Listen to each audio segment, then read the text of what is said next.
Dukes of Weebdom. Weebdom. Episode 108. Holy shit. Welcome in. Welcome back. Welcome in. How you doing? Doing well. Who's your favorite Full Metal Alchemist character? Just dropping on me immediately. Yeah.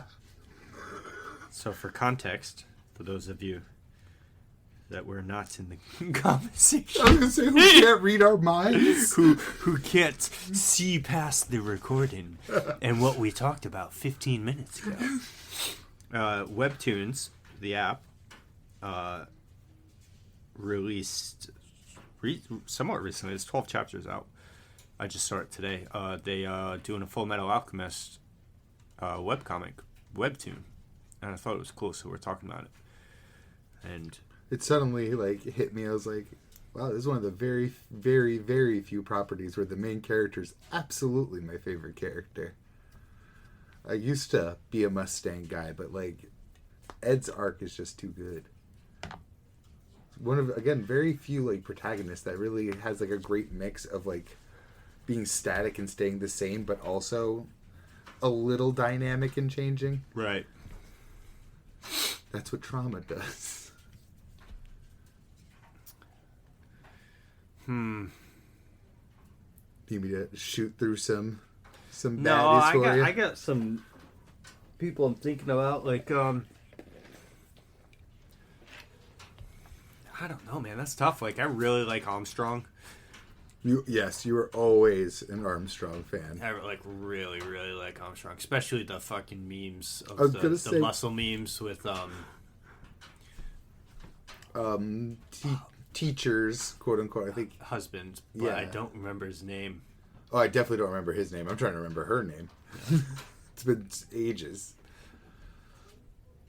But yeah, no, the fucking, and I love that in Brotherhood we got more of it, because in the original you just get that meme of them, they do the flex off and then Yep. they end with the handshake at the sparkles, Mm-hmm. and you get that in Brotherhood as well. But then in Brotherhood later they fight, which one's that, Sloth or Yes, nailed it. and yeah, you get more of it in that too. So I'm like, that was awesome. So I mean, maybe Armstrong, but it's like. Hughes came to mind for me. Well, see, Hughes came in mind to me too, because I really like Hughes, and that's definitely the saddest part of Full Metal Alchemist. People love to meme on Nina. And it is sad, especially But the first time. 1,000,000,000%. It's Maze Hughes' death, and then his funeral when his daughter's like, "Why are they burying him?" Come on. Fucking heart-wrenching. And you're gonna say because the Mina thing, that's 2 episodes. You meet the girl, she's around for 1 episode. The next time you see her, she's the homunculus hybrid thing. Yeah, most of the sadness is coming from Ed's reaction, because it did hit hard that first time, and then it got memed into death and undeath. Yeah, and Hughes, Hughes, for longer. He's in the series for much longer, and then you see the same thing with Mustang's arc of trying to, cope with that, and then also get his revenge against which is so much greed. better in Brotherhood. I mean, I'm Envy, not greed. yes, envy, but I am such a original Full Metal defender. But Brotherhood absolutely did Mustang getting his revenge way fucking better. To be honest with you, I don't even remember it in the original. Does he actually kill Greed? No, I remember Envy how this goes. They made it a super dramatic plot line. Is the same thing where Wait a Mustang minute. burns himself to... No, wait a minute. I don't Envy think that lives all the fucking way into the movie. No.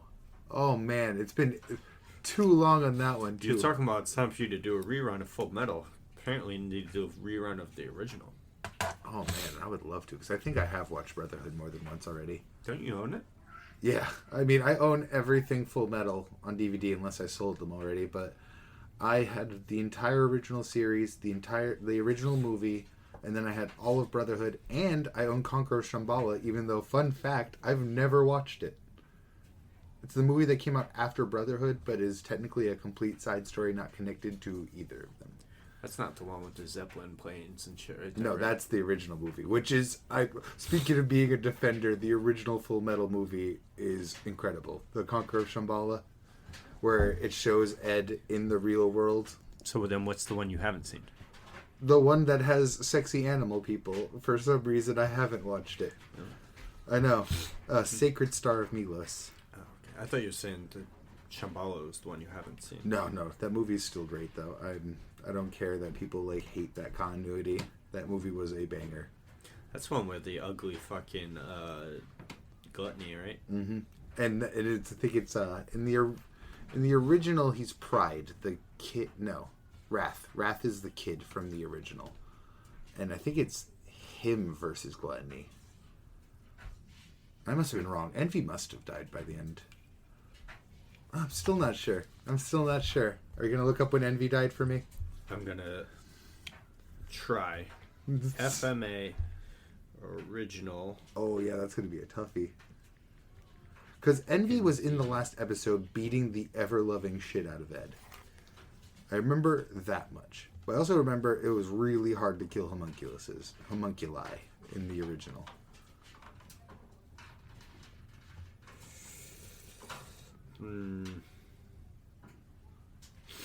I see one that's definitely from the original. It says Ed's beaten Envy up. Oh my god. Yeah. And he's changing faces every time he punches him. I think Envy does survive into the movie then. Because Gluttony ends up killing the main bad guy in the original series. Funny enough, named Dante.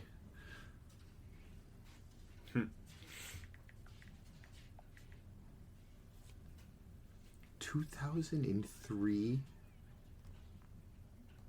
I didn't know it was that old. I could throw up.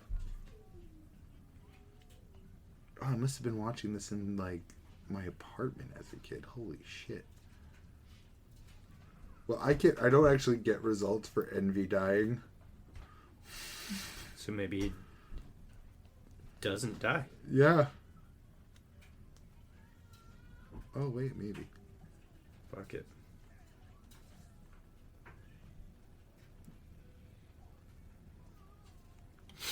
The person I called named the fucking person that posted this is named Heisenberg. I love all the homunculi too. Just to get back to characters, I guess. Yeah, but I wouldn't say that they're my favorites. So I mean, maybe Mustang. Probably Armstrong. Or what about Armstrong's sister? No. No, I love Olivia. I think that's her name. I think that's her name too, yeah. Hawkeye's dope. Hawkeye is dope. Oh, no. Oh, no. And so is Scar. I really like Scar. I really like Scar. I liked original Scar more, look-wise. And some of his fights looked better in the original. Like when he breaks Ed's arm. Like that whole fight sequence, it's like Mustang and Armstrong chasing Scar, and then he happens upon Ed and Al and ends up breaking Ed's arm and Will. I still like that meme of when Armstrong fights... Bradley fights Scar, and he says, "Hello, my name is..." But I could never say it. It's fucking like... Oh, I think I remember the meme now where it just rips through, like... Yeah. How convenient. My name is also... Blah, blah, blah, blah, blah. Come at me! Blah, blah, blah, blah. Ah, I bit my tongue. Oh, speaking of dope characters, Bradley. Bradley's dope, but I wouldn't say he's my favorite character, you know what I mean? No, in Brotherhood, though, I really like Ling. Ling is so good, especially since we both already like Greed. And then he hops in the body of another dope character, and you can see the character changes. It's just so good. Yeah. Ooh, he's up there. That's like top 3 for Brotherhood, I'd say. I'd put him up there. Hohenheim sucks, man. He was more... I liked Hohenheim when he was more of a mystery, like in the original show. Same. But then he comes up and he just uses... Anytime he uses alchemy, it's just like, damn, dude. And again, the backstory in Brotherhood was really good for him. But you just don't get enough of him to even begin to relate to him.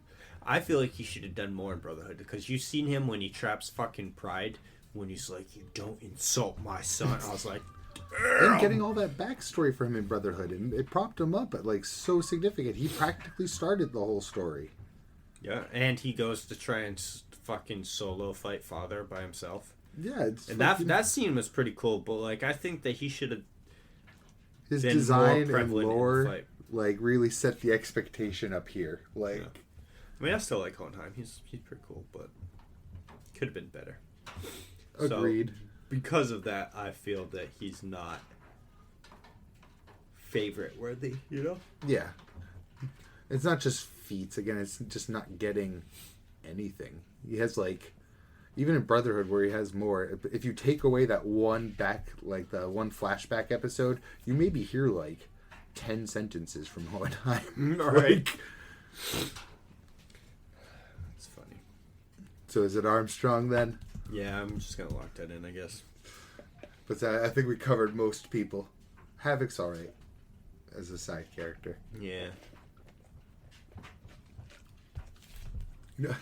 And I mean, if I was to choose one of the two brothers, I love Alphonse, but Ed's just He's so better. good.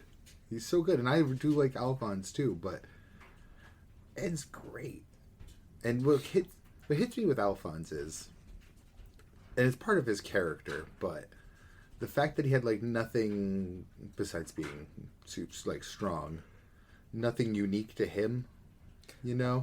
I don't And know, then man. Brotherhood He was Root. fucking pride in kill with I was gonna bring up Kimberly. Kimberly. Yes. He was fucking both of them up at the same time. So He was, but with the Philosopher's Stone, and that's the thing with I don't give Brotherhood. a fuck. They gave them both like the whole clap alchemy. Eventually, yeah. but I liked the reasoning, but it's just like, I don't know. Alphonse didn't get as much time to shine. I do relate to him more though. Saving all like the cats and stuff, childlike wonder. Devastated when he has that person inside him, and fucking Bradley just kills her inside of him. While smiling in his face. Ugh. Brutal. I have a weird love for Kimberly, and I don't know why. I've always liked Kimberly. Original series, Brotherhood, but well, I like the more original series than Brotherhood. It's the Hohenheim I don't think effect. it's weird because we both love fuck.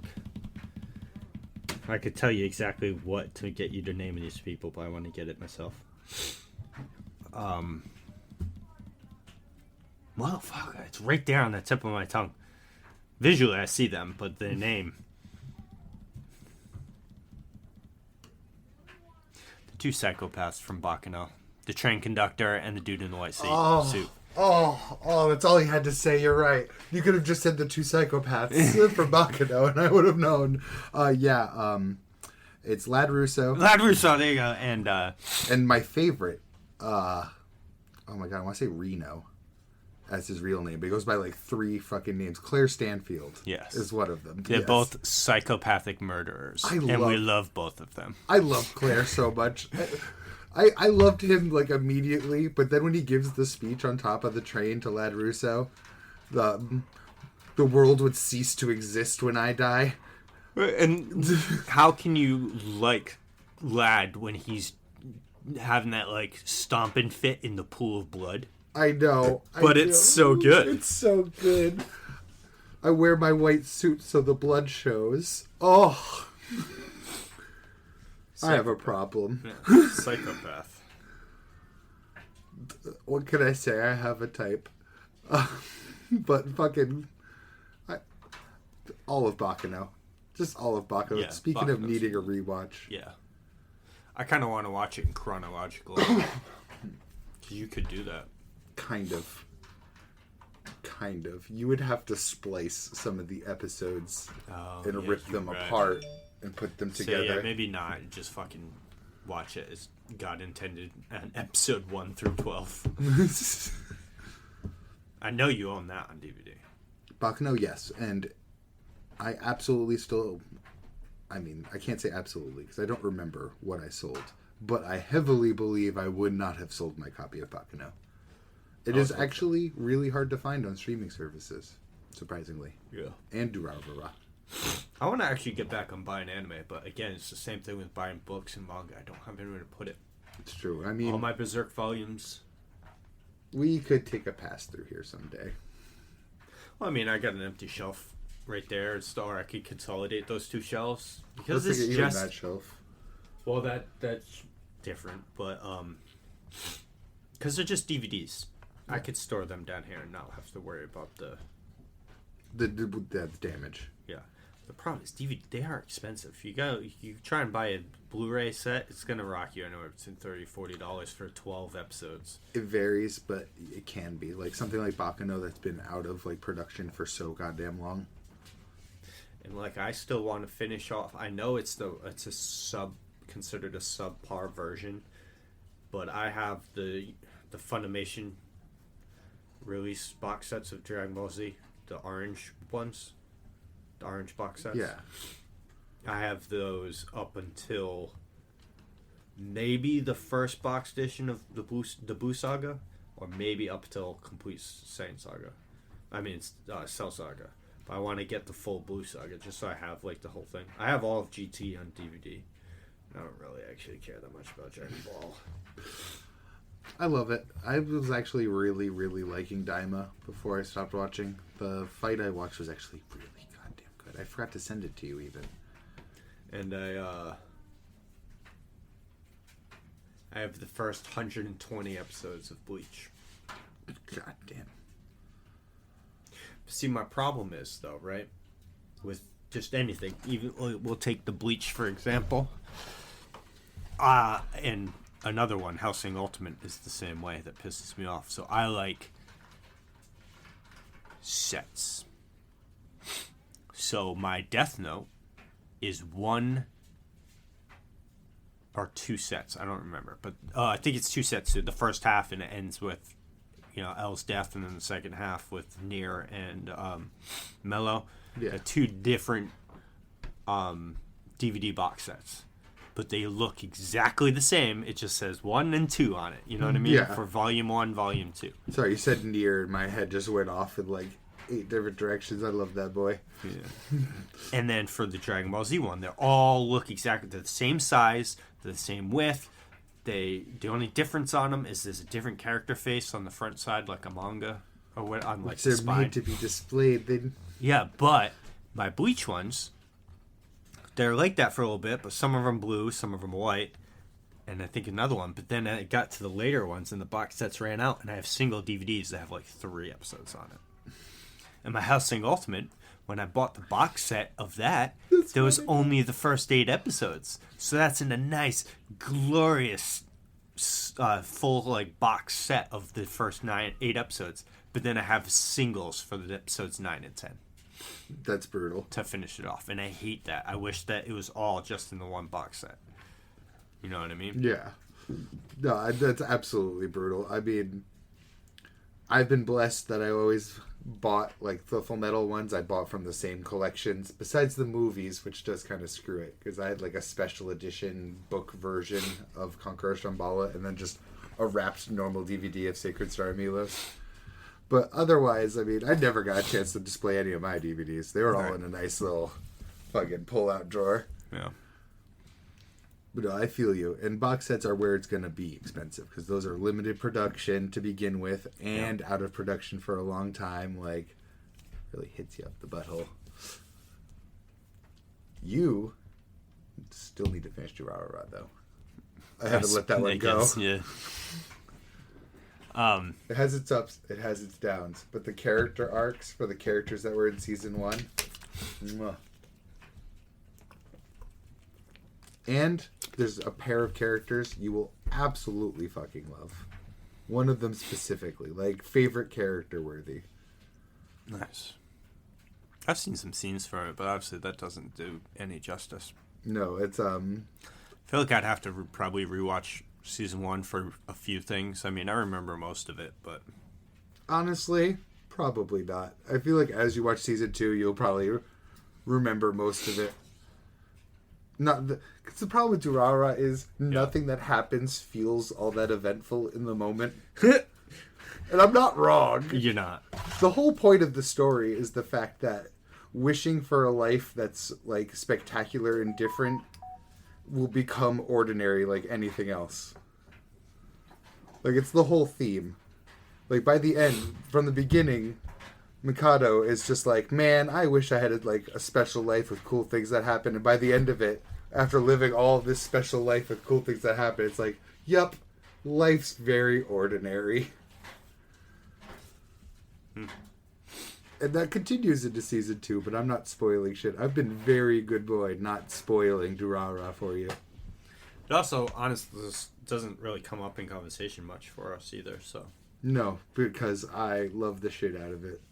And, you know, you need to finish watching, but you would have to restart from the beginning. uh-oh. Which I also need to do a rewatch of because it's so good. Eden of the East. I do. Because we watched the whole anime together, but it ends with 2 movies. And I've never watched the movies. And I own the movies. I own the box set. That's another one. I have the box set for the anime, but then the 2 movies are a separate disc. So you really hit me in the gut with that one. I don't think back on Eden of the East enough. That was a banger fucking anime. Yeah, it's one of those sleepers. Like, well, I wouldn't say Terror Resonance is really a sleeper because it is. I mean, for at the same time, though, I mean, there's a lot of very high. I don't want to say high profile, but all the popular like anime YouTubers have talked about it in some video. So it's out there. Its name is out there. People know about it, but they do. But it doesn't get nearly as much love as the other 3 properties that director has done. True. Space Dandy, Champloo, Cowboy Bebop. Yeah. And Space Dandy, I know you haven't seen it, but it is fucking incredible. We've watched it a few times when we were playing Magic. It was on. You put it on for background noise. Yeah, I've watched through it, like it's in its entirety, and it was really goddamn good. I gotta come over here, hold you hostage, and make you watch Durarara and Space Dandy. Yeah, no, Eden of the East is really good. Yeah. Watch that again. And again, it's like very part that really hits me. It's such a central like love story. Like it doesn't try to be. It tries to be a mystery, but the entire time it's him and her. Mostly the mystery, though. Mostly the mystery. I mean, the plot takes front seat in the whole anime. Yes. But still undeniable. That's if we were to put a subgenre there. Well, yeah, because I mean, at the end, I think that is. I know they kiss, so. I feel like something tragic happens right after they kiss, though. But that's why there's 2 movies. Yeah, yeah. I think one of them forgets who they are or gets kidnapped. I think you're right. So I don't really actually remember too much about what it is about, but I know it has to have do with cell phones. I remember a lot of what it's about, actually. That's the one thing I do remember, is that it's a set number of people are... Only he has his memory wiped. He wiped his own memory. There we go. He wiped his... Oh, I'm probably spoiling now. It's spoiler alert for Eden of the East if you haven't seen this more than decade-old anime. And if you haven't, go watch it regardless of whatever we just say. 3, 2, 1. Have you watched it yet? So, it's about a bunch of people that they think that a force will say thinks can save the country, and they're all given, I want to say, like $1 million. We're going to say dollars for the sake of brevity. Given like $1 million to do with as they please. And it's like I want to say whoever wins by some way. I think they have to kill each other. I think it's a very early death game. Right. Whoever wins, though, gets power of some sort. Pretty much take Future Diary, remove the edge, add actual love to it. And real suspense and mystery. Yes. And you get Eden of the East. A banger. A super banger. Go watch it. I know the synopsis. All the synopsis tells you is man wakes up naked with no memory in front of White House with a gun in his hand. Woo! I watched a mystery this weekend. Ooh. I binged it in a day. I haven't binged an anime in a long time, but that is my talent. Oh, I know it's coming. No. You can say it. ID invaded. Yes. I watched the first episode because the boys pulled me in. I saw them and they're like, come. So, it's complicated. I don't want to spoil it too much because I think you should watch it. But yeah, don't spoil plot. And to be fair, I don't remember. I know it's complicated, but because it's been so long. I'll explain the basic plot in like mentions stuff that happens in like the first 2 episodes. So it starts weird because it just starts. This dude wakes up and he's freaking out because he's in a whole bunch of pieces, but you can tell it's in a digital sphere because when his hand is cut off, it's it's got the digital effects and stuff like that. So he kind of puts himself back together and then notices that when he puts all his pieces back, he's still missing an elbow and like part of his forearm or wrist or something like that. So then he doesn't know who he is or where he is. And he's just walking around, and the whole world is also all torn apart. So he's in a bedroom, but he's got one wall of the floor and a bed, and he's floating in space. And then another part of the room is floating over there, and then another part of the house is floating above him. And then it zooms out, and there's just pieces of like the world are all just like it's like the world was a puzzle. Someone smashed it and just threw it into space, and it was just all floating there in white space. Fragmented. I actually am starting to remember some of the images. So he starts putting stuff together, and then he sees a like the feet of someone that's like hanging over the edge. He goes to go see that person, and it's a girl, and she's dead. She's got a knife stabbed in her. And then by seeing her, he goes, "I remember who I am. It's not I forget. I mean, I just watched it, but Japanese. It's like a Kiara or something like that. Is my name. Might even be Chinese too. I'm not 100% sure which of the two. And the girl is down there, and it's like I remember her name, and by doing so, I remember who I am, and I am a brilliant detective. So he's going around trying to solve her murder in this place, and you go through and you figure this out, and then somehow you see so picture that being the Matrix, right? And then standing on the outside is Morpheus and all of them. It's a group of people that are watching everything he's doing, and taking note of everything he's seeing and trying to figure stuff out. And by basically what it comes down to is he's in a machine. This person gets put in a machine. Back up. A murder happens. Yes. In real life. They have a machine. It's top secret. Only they know about it, and like the government or whatever. It's like this handheld machine that can pick up on. They say it's a weird fucking name. Starts with a W. I don't know what the fuck it is. We're just gonna call it intent because that's what it is. It picks up murder intention. So like kind of like Psychopaths ish. Yeah, but like as a radiation, like picture barometer, right? That picks up radiation. I think so.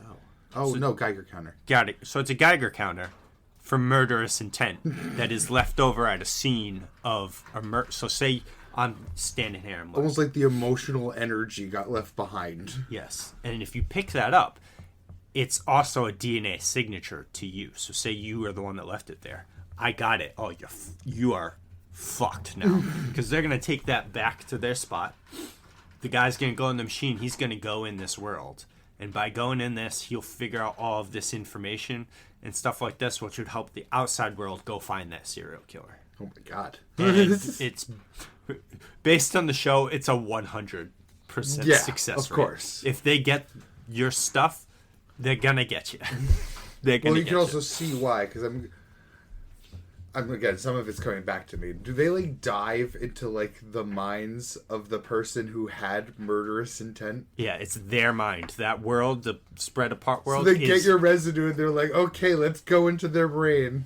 But it's not like they're like, oh, we got this residue and we jumped in. Oh, this is Kuhaku's brain. Let's go get Kuhaku. No, they got to go in there. And each world is different too. So, but by solving the girl's murder, the girl is always the same. And that's super important, and I knew it would be important. I kind of already feel like I would know why it's important, but I'm going to bite my tongue. And so it's basically they're trying to solve murders or catch serial killers, specifically serial killers. So you got like 2 mysteries happen, or 3 technically. 2 mysteries happening simultaneously because they show you both sides. Because while they're exploring the inner world, the well, the ID well, they're in the well trying to figure that out. With the clues they're getting from in there, there's like a ground team outside that's using that and going to find the person. Yeah. But like each well has its own story, kind of too. So each episode or 2-episode arc, the guy that's in there is going through his own story trying to solve this while they're solving it, and it meets at the end. It's pretty cool. And then he turns out at the end of the first episode, the guy comes out of the machine, and they come up to him and they put handcuffs on him. He's a killer too, and he goes back into jail. And when they need him, they bring him back, and he's the main character. Damn. Yeah. How he gets... Because technically he's only killed one person, but he's responsible for 5 others. Holy shit. But it's not his fault. It is 100% the incompetence of the police. Because after the first one, the fact that there were 4 more after this, so he goes into these wells, right? Yeah. And learns intimate knowledge about you. Then these assholes put that serial killer in the cell across the hall from him, and he talks them into suicide. And he's done it to 5 people. So yeah, if this dude, like, that's what he does to the second guy. Because the first guy, they don't put directly across him, they put him directly across and then the room over. Because he becomes not a main character, but he's relevant later. Yeah. So you can't kill him off. But the second one they catch, they put him in the cell right across him, and he sits there at the edge of his bed, and he's just talking to this guy. Talking to him, and then while he's talking to him, the guy's freaking out, and he just ties the fucking sheet around his neck and puts him on the bed and just fucking hangs himself, like, right in there in the shit. And I'm like, listen, you knew that was gonna happen because they told us that that's what happens 4 other times, and you still put these people in a position to be talked into suicide by this guy. Damn, this is just the pure nihilism, I assume. Yeah, well, you don't have to spoil. I'm definitely going to be watching this. Yeah, definitely, because the main character, that guy, man, taking a deep dive into his psyche, because him...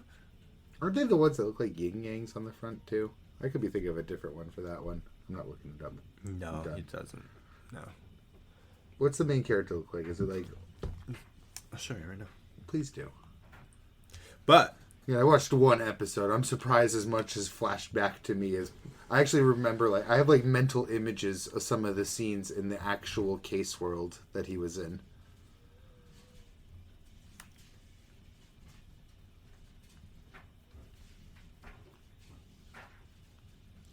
Figures I got fucking... Okay. He looks kind of like the Rocco main character, funny enough. Right.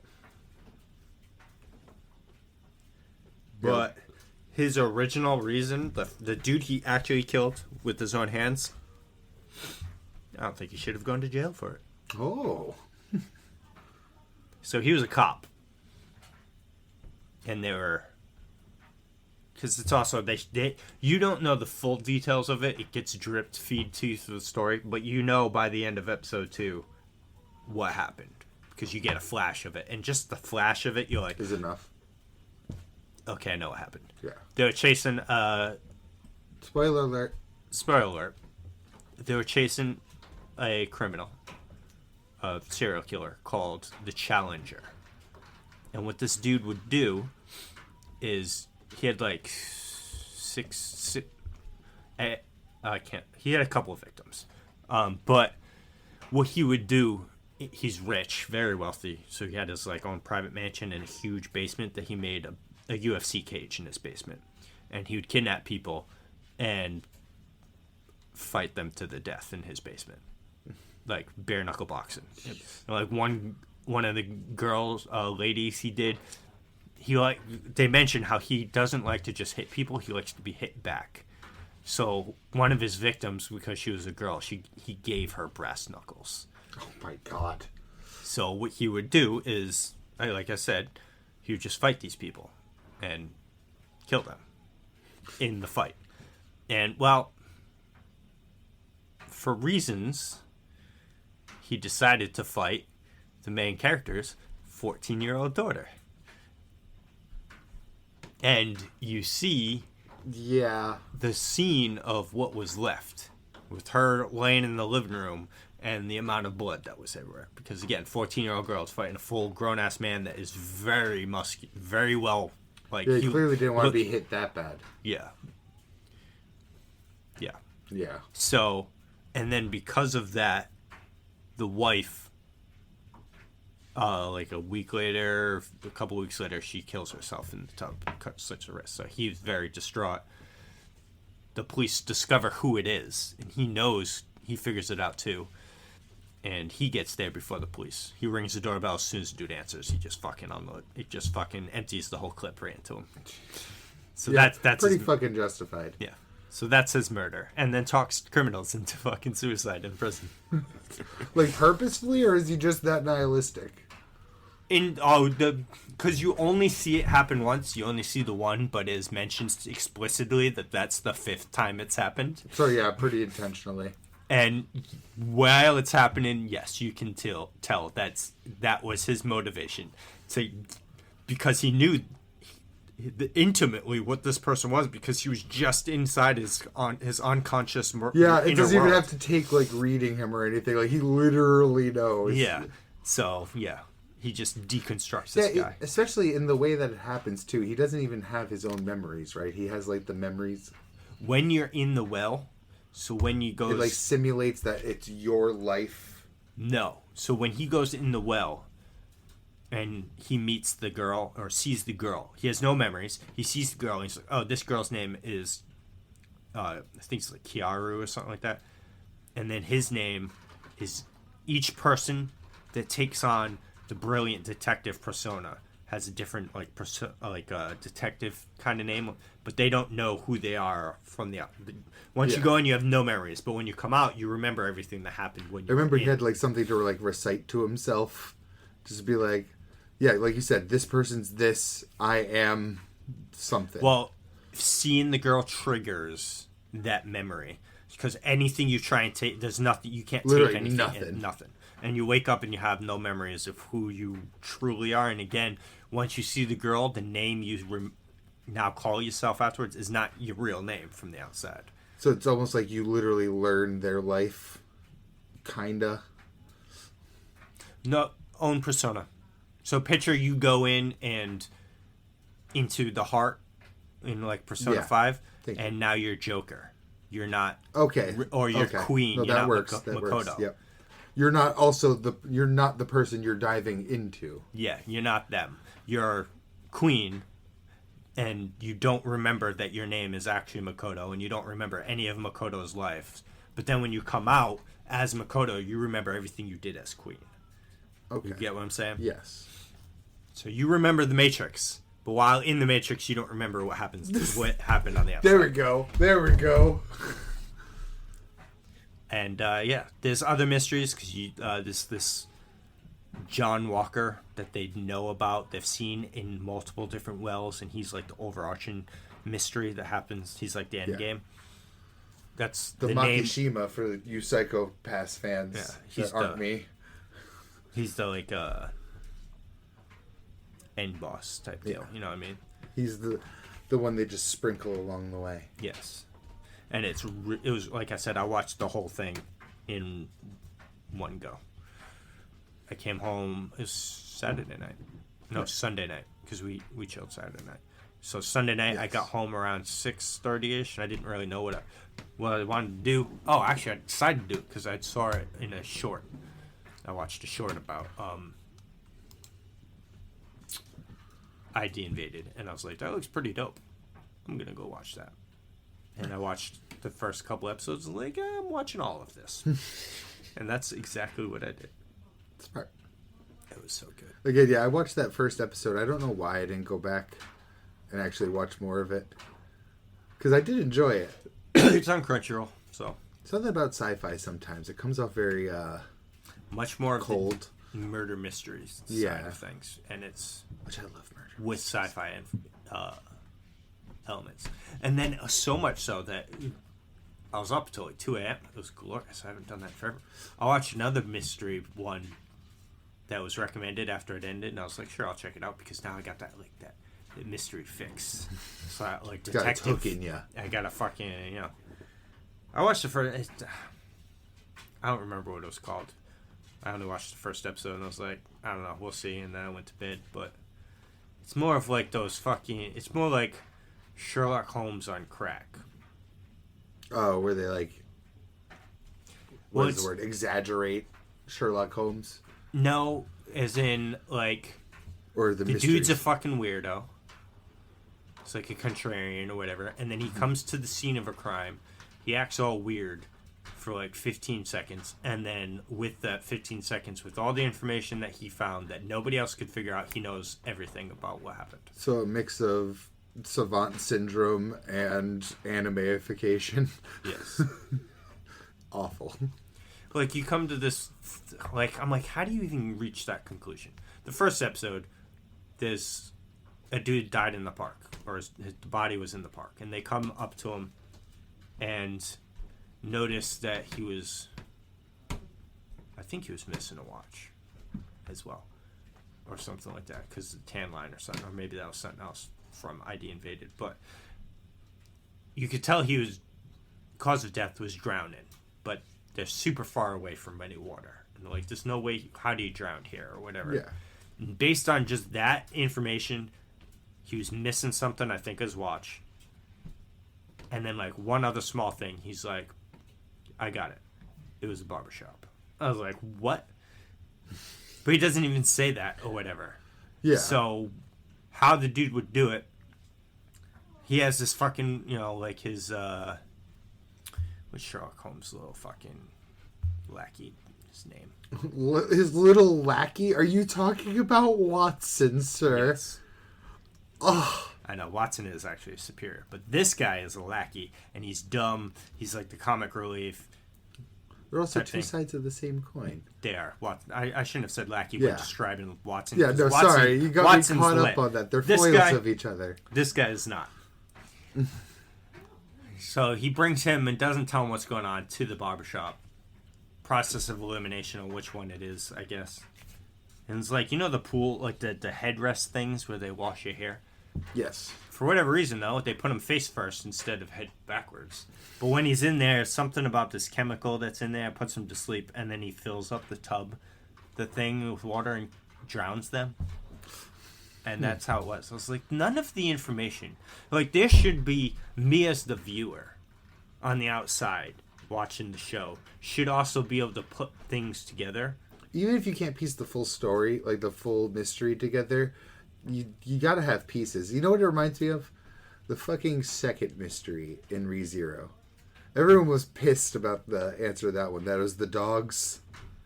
I forgot what it was. That they fucking infected him or something. Yeah. With their bite. Like, even if the answer's gonna be still outside the viewer's reach, you gotta at least lay some, like, false flags, red herrings, like... Right.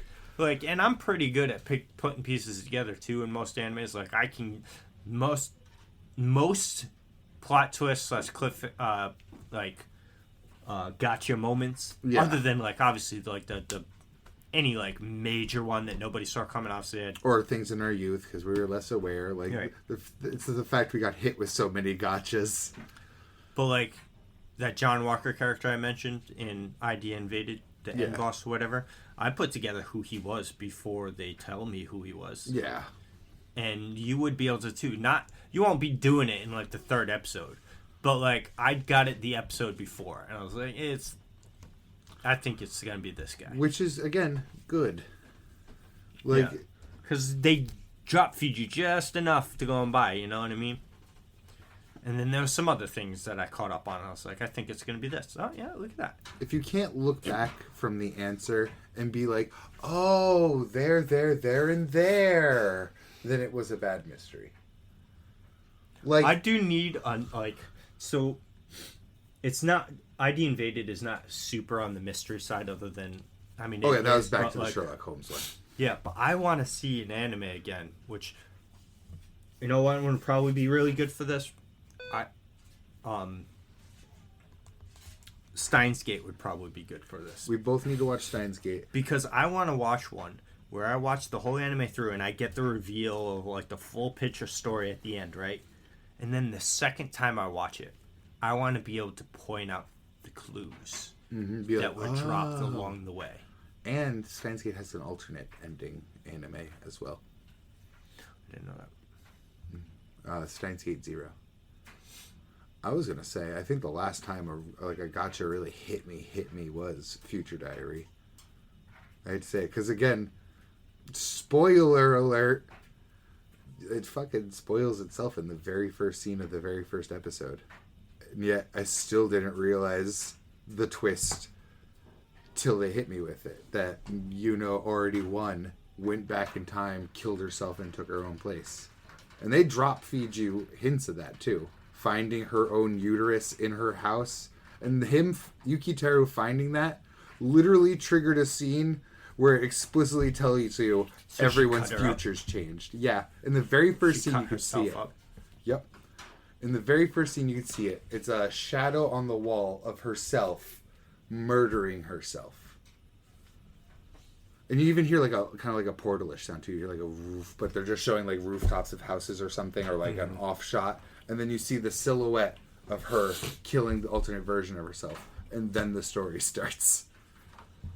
But I didn't fucking know until all the way later when they reveal it. When it's Yuki and Yuno sleeping in bed. And Yuki's like facing away. He's like, oh man, Akise said the weirdest thing before he died. He said that you already like won and came back and took your place and shit. And then she's already above him with an axe the moment he started talking about it. That shit hit. That shit hit enough for me to overlook all of the problems that anime had. I guess. I'm not a big fan of it though, still. I'll probably go, and I want to see that scene, so I'll probably look that specific scene up, like the opening scene of it, but that's about it. That and rewatch maybe the scene where he confesses. Don't rewatch the final fight. I can't believe it turned into DBZ out of nowhere. The same way Taboo Tattoo turned into kaiju battles in the last episode, and I called that shit.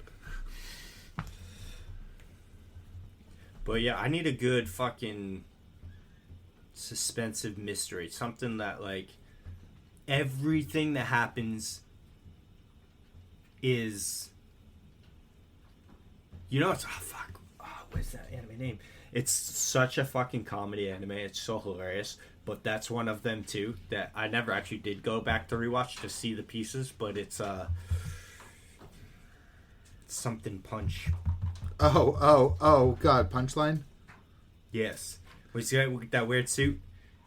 I think. Oh no, I think of a different one. I'm thinking of the one where if the guy gets like horny, the world explodes. It might be that.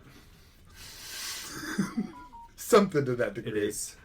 Hey, I didn't watch the whole thing. You recommended that to me though. It's actually pretty good. It's fucking hilarious, but it was funny. When he at the end of it goes back in time and you can see him, but he wears a suit. So you can see him in multiple different times, like things that he's fucking with in the present time, and then it all makes sense at the end. So it's like, oh shit, it was him doing this, this, and this. And then if you were to rewatch it, you would see it would all make more sense because you're like, I know who that is. You know what I mean? Yeah. Or I know what this means. I need something like that. That's what I need. I need some fucking... something where almost everything is in service to the plot. Yes. And then even if you don't realize it the first time, and then if a second watch through, you can see the story unfolding in the background. You know what I mean? Future Diary did miss a little bit of that.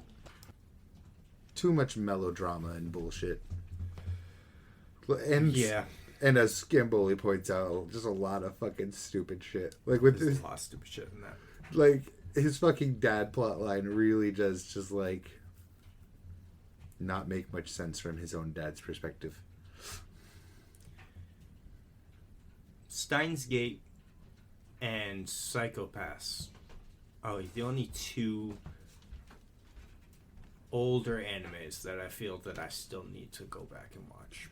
Psychopaths gets either of them. A lot of praise. My problem is I already know so much about it, while also not knowing enough. I feel like it's another one of those animes where it wants to like piece the larger mystery behind the scenes, and I already know all of that stuff without knowing the moment to moment. I actually don't know much. I just know that it's a world where you can't kill people, or you're not able to without setting up prior alarms. You can't break the law, and there's this one dude that can. Yes, because he's a psychopath. Quite literally. But he's like, it's the weirdest thing, because he goes and does crime for, like, to prove the system's broken. And being like, this is just not how it should be, kind of. I mean, I don't want to go spoiling Psychopaths for you already when you want to watch it. I just... Sociopath. Yes? Well, no, because, I mean, he does awful shit. Well, because I feel like a psychopath would just be a psychopath for the sake of being a psychopath. Okay. But no, because a sociopath is more like... They're both low moral, yeah, technically speaking. Because I don't know if either one of them would do it to try and expose the system. No, and that's the problem with even trying to diagnose a character like this. Or a psychopath with a god complex. Yes. Would then want to do that. I don't know enough about his character to say he's that, but he definitely is like a smug asshole. Like, I've seen his smug smile. That's what Light is. That he's a sociopath with a god complex. Because he's not psychopathic. Because if he was a psychopath, he'd just be killing everybody. It's that god complex that tries to look at my morals are so high, but you actually have, like, you don't give a fuck about anyone. So yeah. I think he leans more towards the sociopath than towards the psychopath.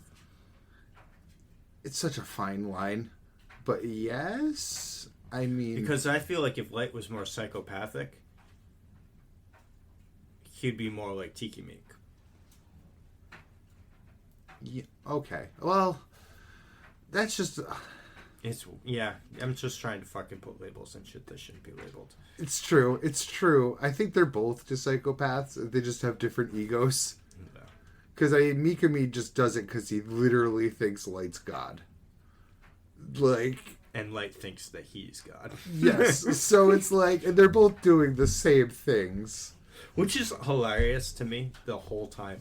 That Light thinks that he's a god when he has... A god literally over his shoulder. Yeah, over his shoulder, and then it is that god that kills him at the end. Yes. Spoiler for the one person that hasn't seen Death Note. Hi, baby. Why are you watching why are you listening to my podcast? You don't understand language yet. That's still my go-to. If anyone's like, I want to get into anime, what should I watch? Death Note. Death Note. It's one of the goats. Like, even if it doesn't hit someone's favorites list, I want to just say the goat. Well, it's the perfect ease into, because one, it's a suspenseful drama, which is thriller. Yeah. So it's a very broad term, so a lot of people could like that. Its art style is not too wacky. The wackiest people is Nier and L. Everybody else is basically... if we're being real, they're not even anime wacky. They're just, I hate weird. to say, just, yeah. They're just weirdos. Yeah, they're weird. So, and you don't get that, like, Full Metal Alchemist effect where suddenly when there's a gag, they turn into chibi characters with these over-exaggerated features. No, they're just themselves. Yeah, so, like, you know what I mean? Where the animation style changes for comedy. There's none of that. So, you don't need to, like, the new anime person doesn't have to be, like, shell-shocked into it. It's just an animated thing. It'd be like just like watching any other Pixar movie, Disney movie, or any other animated series that you'd seen. Just even the fantastical elements are really easy to like come grounded. to terms with. Yes, they're perfect. It's very grounded, and its magic is a light magic system. Yes, well. I mean, you get so many rules. Oh, well, it is still light rules because they can bend it at any moment and any way. Yeah, but what I mean by a soft magic system. Yes. I still got you on that.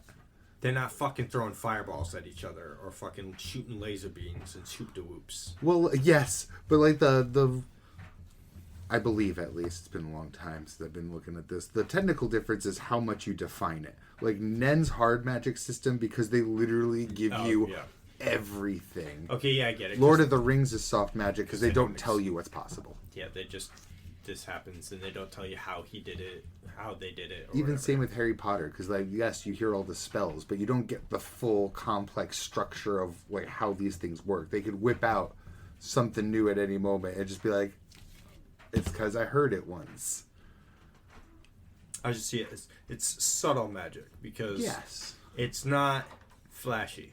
The whole point is for soft magic systems is to leave the possibilities of what it can be as open as possible. Right. And in that way, I could kind of still see the Death Note as that. Because again, whenever they need a new rule, just slap that bitch in there. Oh, I found an extra page. Oh, I wrote in fake rules. I got it right here.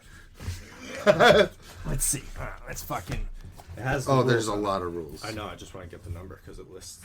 Oh, good, good. They're all the black pages. It's a lot of black pages. Oh god, it's in fucking Roman numerals.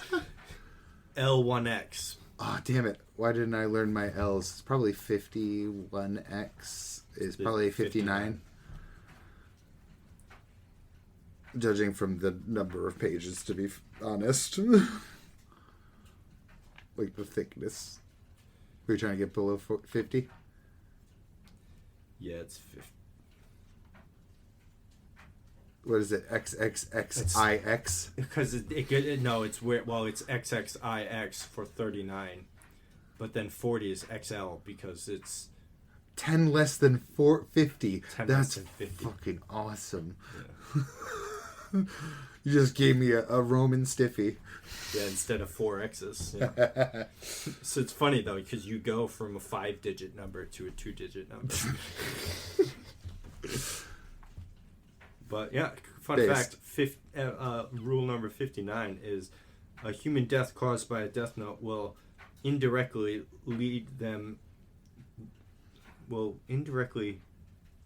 it says, it looks like Leng. Lang then some other human's original length of lifespan, even without a specific intention of lengthening a particular person's original lifespan in the human world. Huh. Oh, lengthen. This is a space between lang and then. And a very notable space. Look at that. So it looks like 2 words. It's lengthen. Oh, that absolutely looks like 2 words. What the fuck? So a human death caused by a death note will indirectly lengthen some other human's original length of life, even without a specific intention to lengthen a particular person's original lifespan in the human world. That's fucking wild. That one definitely didn't... I almost wanted to... So that means that every death that happened in the Death Note lengthened some person's lifespan. Yeah, it's almost like conservation of matter and energy. Matter and energy cannot be destroyed, only transferred or transformed. Yeah. So life is like a matter resource in the Death Note world where you're just transferring that person's life to another person. That's fucking cool. I feel like that never actually came up in the actual story. It's probably just one of the in-between things. In between the commercial breaks. Unless it is one of the fake ones that Light added. At first I thought that could be it. You can only have 6 Death Notes in the world at a time. Huh. Didn't know that one. Not that, I mean, there was only ever 3. 3 was the most Death Note got up to, right? Yes, it was, Rem, Ryuk, and that one other thing that they killed. Yeah, it was definitely 3. Huh. Do you remember the one that loved Misa? That was Rem. That's right, because she had the book. Yeah, I think it is just 2, because Light by the end of the story, Light pretty much gives both to other people. Well, technically there are 3 or 4, because Rem has her own Death Note. Misa has her own Death Note. Ryuk has his own Death Note, and Light has his Death Note. Because Ryuk had 2 Death Notes, and the only reason that Rem had 2 Death Notes is because she was there when the Shinigami died. That saved Misa's life. Yes, I actually totally forgot about that part. Maybe because I just don't like Misa. She's goth mommy, so she's on a mag plus in my book. Oh god, I used to be a huge Mikami fan, but I really, it's all light and near. Light and, not light and near, L and near. Or the fucking bomb. Yeah. I'm like, I felt like growing up, I was the only near fanboy. I pretty much was. Ain't nobody rooting for Mello. No, poor boy, I do like him. Without him, though, light wins. Yeah, and the thing is, I hated Mello except for that one stretch of episodes where it was literally the task force versus Mello. When Mello like goes off on does his own plan. I think he kidnaps Light's sister. That was the one span of time that Mello fucking shined. Good string of episodes too. I'm pretty sure that's the same string of episodes where he ends up killing the reporter girl and his father. Yes. Yes, with the watch Death Note piece for the reporter. I do love just sitting there talking about like all the mistakes that Light made. Oh god, there's so many. His biggest one. Writing down. I know exactly what page you're flipping to already. Yeah, you do. Because it's the first big one. As far as mistakes, it probably is because it's supposed to take up like a huge part of the page. Yeah. It probably is that Lindell Taylor. Yes. Yeah, off that one mistake alone. Nope, right there. Hey, I knew he would have written it in English because there was an English, or like that was his British type person. Yeah. If he didn't do that, they would never have caught him. But it was genius how they caught him, though. If it wasn't for that and then subsequent mistakes, that wouldn't have been the first ploy. No, you're right. But you're right. Because that narrowed it all the way down to what prefecture it was, or even city. L knew that it was Light the entire time. He just didn't have the evidence. Yeah. He knew he had to prove it in a court of law. Because he knew the entire time. It shows on his face when you rewatch it too, and then when you get all the information too, right? And honestly, he just needed hard evidence. Because all the circumstantial evidence was there, dude. Oh, it's yeah. Okay, so based on the time, we know the person's a student. Maybe. I mean, it's a very tight time. Maybe they have a job. Yeah. Specific on that work time. Okay. We know he's in this specific prefecture or area because we released the TV news in certain areas at a time. Lindell Taylor died here. So he's a student that lives in this place that has access to a police database. So he's a family member of a police officer. He's an intelligent person. And there's got to be other things I'm thinking of. But you can start stacking things. And you're like, the only person it points to is Light. Yeah, by the time you're at like what? Episode... God, I'm just going to throw out a number 6. They were already recording just 2 people on CCTV cameras in their house. They had it narrowed down to 2 people that could be the leak. And conveniently, the FBI or CIA agent that was attached to Light and others, yet other people, but it just so happened that Light's case agent is the one who Kira kills on the train. He did have them kill everyone else too. You're right. But I don't remember if they all die in different ways. No, well, he's just writing his name in the empty slots, yeah, and then... Elle should have known. I don't even know if he found out about Naomi. Did he find out Naomi died? I think he might have. That she was looking for him. Told him. Yeah. That is the wife of the person that was attached to Light's case. Yeah. So and someone he's worked with before. He's worked with Naomi on cases before. Even though I don't know if the book was already out at that time, but it's still, he says it in the actual original series too. Yeah. So L 1,000,000% knew it was Light every way, and it took Light wiping his own memories to try to convince Elle it fucking wasn't. And it didn't work because you could see Elle just no the whole time. He's just like, I don't know how you just did that, but you just completely changed. something changed. He knew the second I was just about to say it, because Light touches the notebook. I can see it vividly. No, not even that one. When Light gives the notebook, when he's in jail, because he's Kira for a while, and then all of a sudden he turns to Light, and L picks up on it immediately. He's like, something just changed in him. Yep. Something happened. And that was the brain trying to piece it all together. And then, in the helicopter. Yes. Because Light touches the notebook. He's going, and he starts screaming. And then he turns to L, and L's just fucking dead eye stare at him. But then L looks away, and then Light, who's been Light this whole time, is now Kira, and he start acting fishy. He turns his back to him. He's like, he just freaked out, and now he's all composed. I'm gonna run up, cross-check all these names. And he's like, Light, is that really important right now? And he pulls out that watch thing with the needle, kills him right in front of him, and fucking L's like,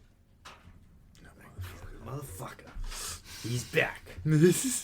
But just like you too, the weird thing with the washing the Light's feet in that episode, he knew he lost. He's like, yeah.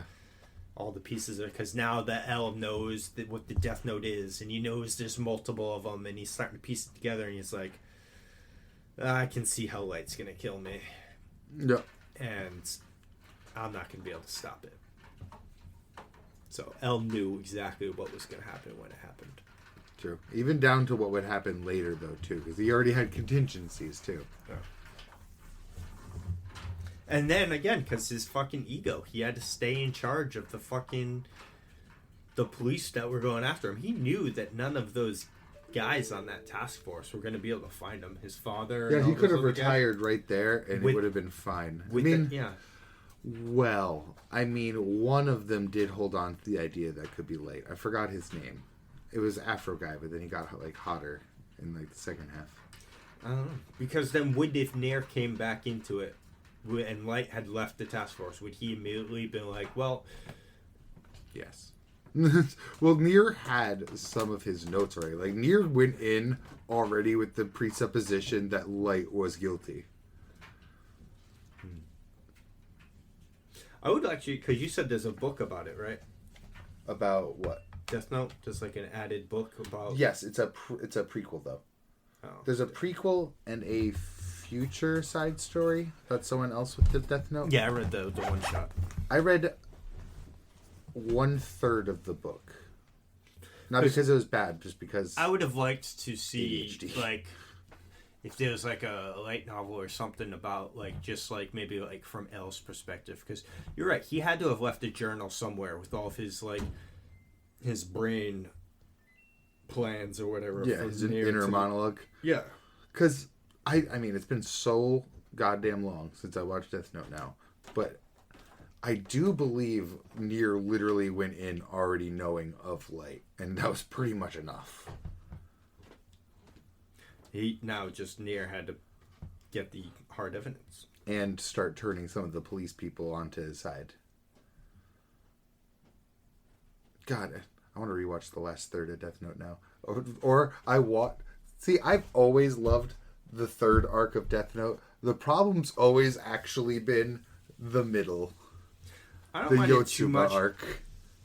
No, because it's only like 2 or 3 episodes, and it's not that bad. Because there's some interesting stuff that happens there too. You mean when he infiltrates the building? Yeah, the Yotsuba group. They're like a conglomerate, and one of them has the Death Note. But it's like, it's almost like the mystery wasn't drawn out enough or interesting enough. Yeah, it was Tiki Meek, right? Still had it then? Or no, it was some... I think they end up just killing the guy that has it. Because Tiki Meek was like a random ass follower. Yeah. See, that was Light's fucking downfall too, is that he fucking... loved feeding his ego. Well, yes. And he... So they say, like, if you're a manager, right? At a store... or if you're a manager at any kind of business, right? They say that if you get fired, the business should be able to not even notice your existence. Because as a manager, you're supposed to delegate work. If you've been doing your job well enough, all the workers would keep doing the work like they have been. Exactly. So that makes sense in a business sense. not in a organized crime murder spree sense, where that was he delegated work to Misa, to Tiki Meek, to fucking all these other people. The reporter chick. Well, no, she had pieces of the Death Note. Did she? I think she actually had the Death Note for a while too, because that's why Light had to use the pocket watch to kill her. Maybe, yeah, but it's like, dude, if you just did it yourself. It's true. Or delegated better.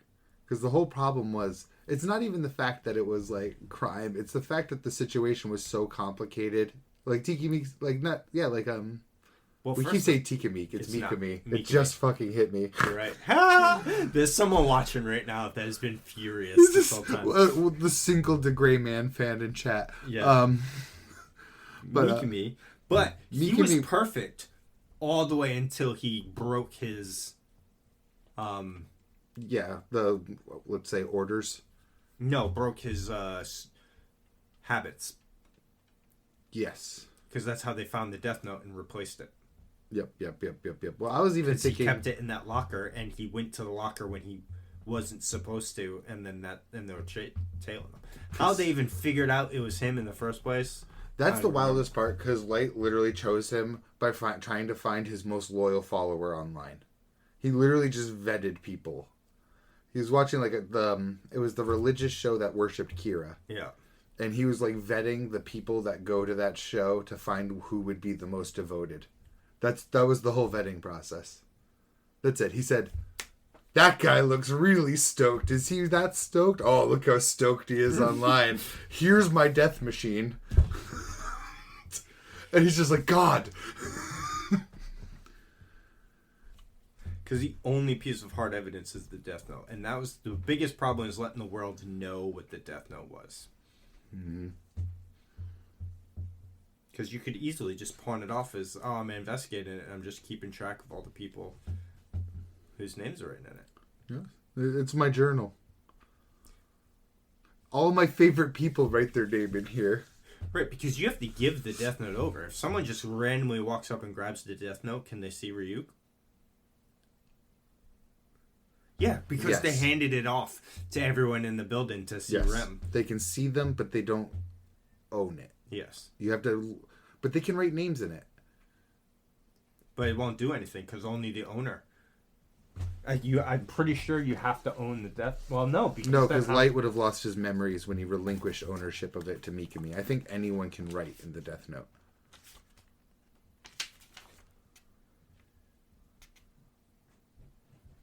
This note will not take effect unless the writer has the person's face or mind written in the name. Therefore, the people sharing the same name will not be affected.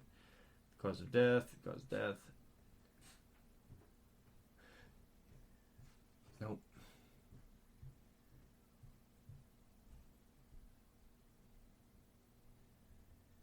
Well, it just says here, the owner of the note can recognize the image and voice of its original owner, i.e. a god of death.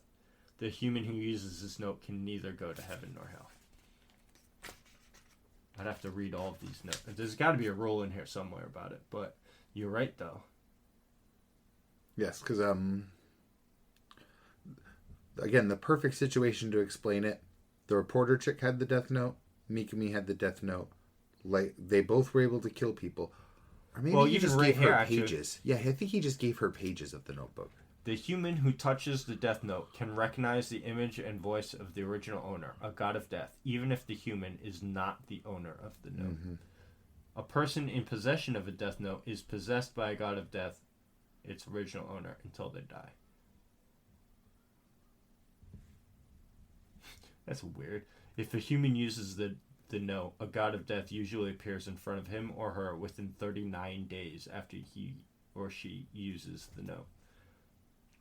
Ryuk was just like so ready for that shit, though. He was bored as fuck.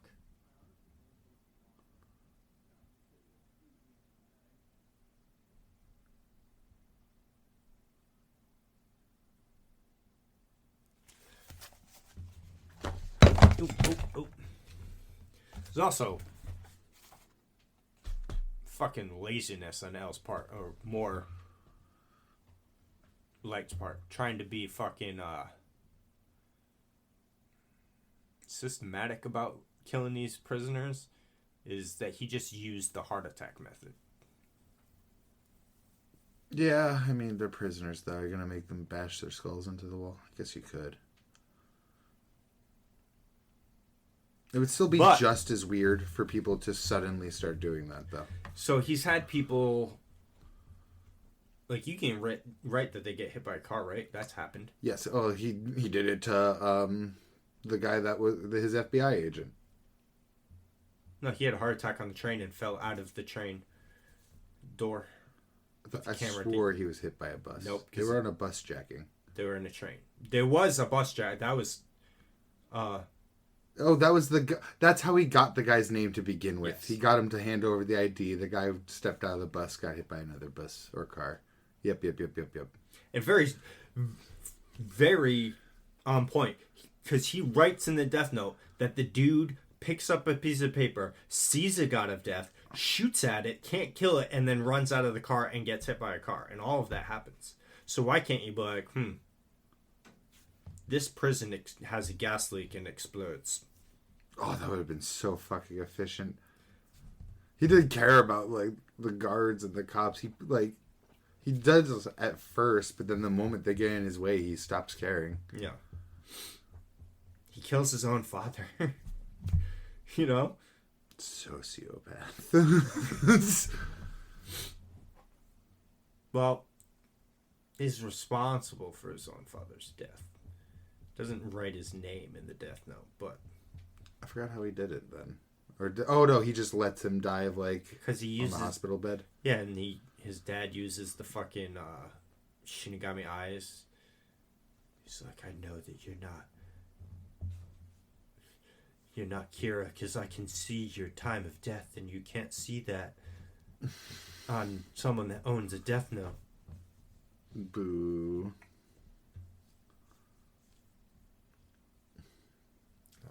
That was the first scene that I ever saw of Death Note, was when his dad takes him and Misa in the car and pulls the gun on him to try and get him to confess. Oh, that's fucking awesome. Yeah, I saw that on YouTube. I was like, wow, this is lit. And then I didn't know it was Death Note until I saw that scene in Death Note. And that's like in the middle of the show. I was like, oh shit, it's this anime. Yeah, it's quite literally right before the Yotsuba arc. Yeah. I still remember a high school friend of mine spoiling L's death like 2 weeks before it happened. Yeah, you told me that. Yeah, he said it'll happen next week, and then it didn't happen that week, and it happened the week after. I didn't have that spoiled. I saw that real time. But when watching it, you kind of know, because it's like Light's the main character. So it's like... Yeah. You knew something was going to happen. He's the main character, but he's also... the bad guy. Yeah. Anti-hero. No, the bad guy. The evil antagonist. An evil protagonist, I meant to say. The main antagonist. The POV character. Okay, that's the better one. I was just about to say, does that make Nier the protagonist then in your simulated world? Yeah. Oh, that's hot. Basically. I like that. So is L. Oh, I love it. Because they are the protagonist and Kira is the antagonist. Well, yeah. All of the police, the whole Kira goon squad there. Goon squad. That's what they are. They don't know it, but... They are. They're the Kira goon squad. Because... At least Matsuda's the first one to shoot Light. Yeah. Yeah. They all get a shot in, too. Yeah, they sure fucking do. You know, gotta give it to Light, the fucking scrawny little dweeb. He took a lot of bullets and still was able to run away far enough to where he gets away from them and dies alone on the stairs when Ryuk writes his name. I love that Nier doesn't let anyone chase him. They're like, he's dead, just stop. No, I thought they do go after him, but it's a little bit later. But he has enough time to run and make it all the way to those stairs and then lay there for the 40 seconds it takes for the heart attack to happen with Ryuk's death note. Yeah, no. I don't think I could.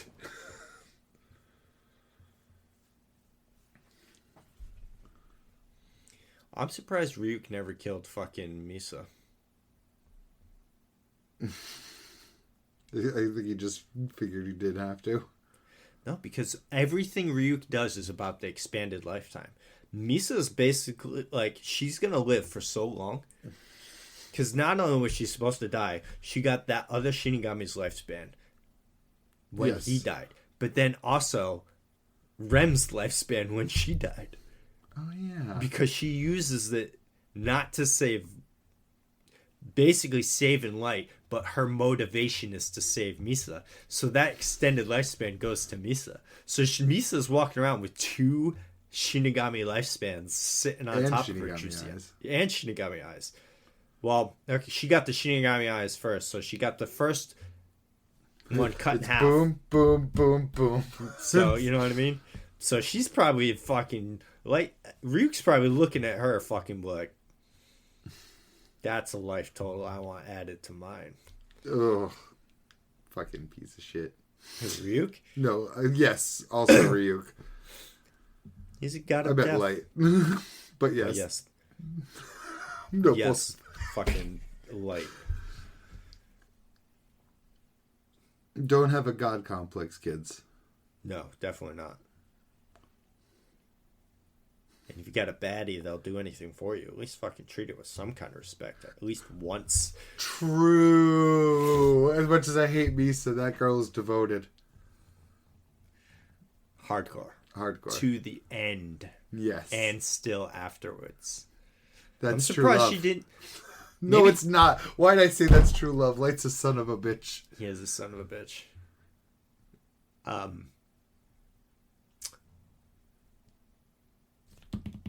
don't know. Maybe she does make a appearance, like just a reaction shot or whatever in the one shot. But Misa should still be alive. She's out there. She got away. Is she still alive? Did she actually? I totally forgot that she did. Yeah, she does not get put in prison. Nothing. Last time, at the end of the last episode, you see her on a train driving away. Like, bye, going to live my life. With my huge lifespan. Yeah. Wow, I didn't even remember she lives. Huge lifespan, Shinigami eyes, so I can see everyone's true name and when they're gonna die. All off of sex appeal. Light didn't even hit that, did he? Never. What the fuck, man? He was hitting the reporter, though. What the fuck, man? That's wild. Yeah. Well, assumed hitting the reporter, but I don't think it's ever shown. No, it is off-screened, and to be fair, he doesn't seem to care. He does not. He straight up doesn't. Everything is a tool to Light. Ugh, I hate Light. Very gratifying death, though. Yes. He goes out screaming like a bitch. I still love that laugh, though. I know it's goofy, but I love his laugh. Yeah. It's good. But yeah, he does go out screaming like a little bitch. Ugh. Fitting, though. Again, after that entire series, to see him finally, like... Get what's coming to him? Yeah, literally. So good. Death Note's good. I'll watch it in like 15 years. I kind of want to watch it soon, but then again, I'm stacking up rewatches now. Yeah, no, I'm more likely to rewatch Durarara. I got too much on my plate to even consider watching 52 episodes of an anime I've seen 6 times. Oh, I was just saying rewatching original FMA, though. And Yeah, but you haven't episodes seen it 6 times? I've seen it a lot, though. Because before Brotherhood came out, that was like my ish, dude. Alright, so maybe you don't need to watch it again. But maybe you do. Watch ID Invaded, though. I will. I'm more likely to watch that. Because now that we've talked about original FMA, I feel like I've rewatched it in my brain. Mm-hmm. I was like, oh, those homunculi exist. Oh, yeah, the main bad guy kind of sucks. Gluttony kills them. Okay, I'm done. Good rewatch, bro. Yeah. Fucking...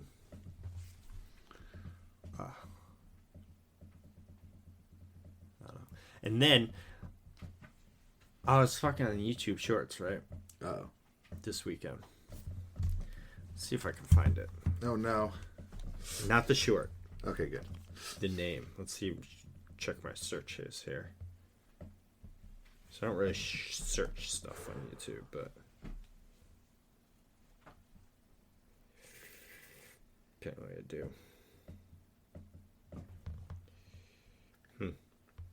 I wish I had a segue topic. I was gonna come here and be like, I started reading The Tempest by Shakespeare. It's a play. That's it. That's it. That's it. No, I don't have it. Did I like a video of it? I know I added it on my wish list on PlayStation. I did not like it.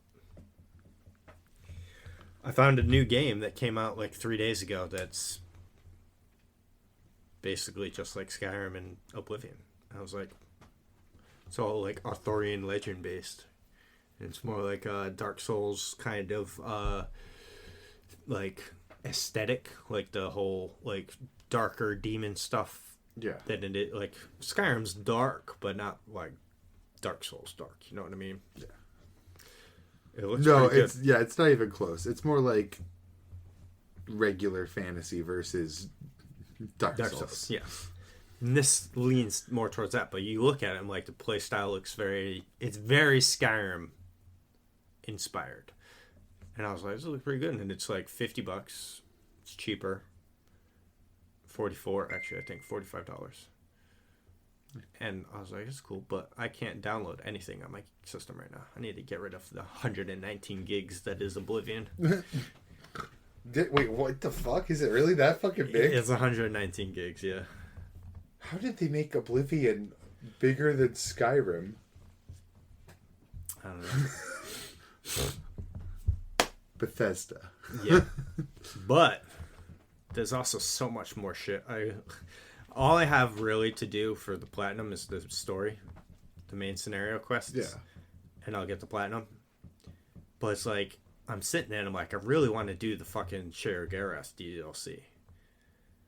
Because that looks really cool. But then I also, like, I've only done 2 Daedric quests. There's 12 more. Do I want to do all of those?